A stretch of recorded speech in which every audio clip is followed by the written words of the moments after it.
Bonjour à tous. Aujourd'hui, pour commencer notre programme, nous n'allons pas parler de la Gemara proprement dite, mais nous allons parler du choix de Tosfot.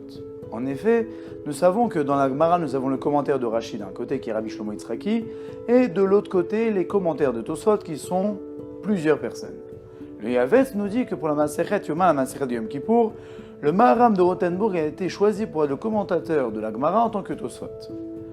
La question est de savoir pourquoi le Maharam de Rothenburg a été choisi, et aussi quelles leçons pouvons-nous en tirer de là. Pour comprendre cela, nous devons d'abord ouvrir une petite parenthèse sur la vie du Maharam de Rothenburg. Le Maharam de Rothenburg, Rabbeinu Meir, est né en Allemagne au XIIIe siècle, puis après avoir étudié en France et retourné en Allemagne avec l'aspiration de partir en Eretz Israël. Mais le problème, c'est qu'à cette époque, toute personne qui partait de l'Allemagne était considérée comme un traître ou déserteur.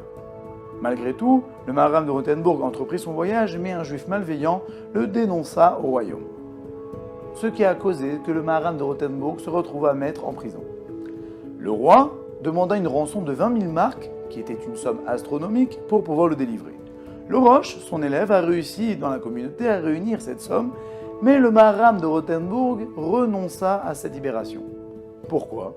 Puisqu'étant donné qu'il y a une halakha qui dit que nous n'avons pas le droit de libérer un prisonnier plus cher que la somme normale pour éviter qu'à l'avenir, d'autres personnes prennent comme business de mettre les juifs en prison, se disant c'est facile, on prend un juif, on le met en prison, on réclame une somme astronomique et voilà, on a les poches pleines. Le Maharam de Rothenburg donc se sacrifia et resta les 7 dernières années de sa vie en prison pour pouvoir accomplir la volonté d'Akadosh Baruch Hu à travers cette halakha. Puis, étant donné que la Masechet Yoma, la Masechet de Yom Kippour, qui est en fait le seul jour dans l'année où nous faisons un sacrifice de soi, une abnégation de soi, une Mesirut Nefesh pour Akadosh Baruch Hu, étant donné que ni nous mangeons, ni nous buvons, nous mettons de côté tout notre matériel pour laisser place à notre spirituel pour Akadosh Baruch Hu. Donc maintenant, nous pouvons comprendre pourquoi le Maharam de Rothenburg a été choisi comme commentateur de cette Masechet, pour nous donner un exemple vivant de ce qui est un sacrifice de soi, pour nous enseigner que lorsqu'on voit une Masechet qui nous parle de Yom Kippour, qui parle d'un sacrifice, ce n'est pas que des paroles ou juste des halachot par-ci par-là, c'est aussi une manière de vivre pour nous enseigner que nous devons vivre selon la Gemara.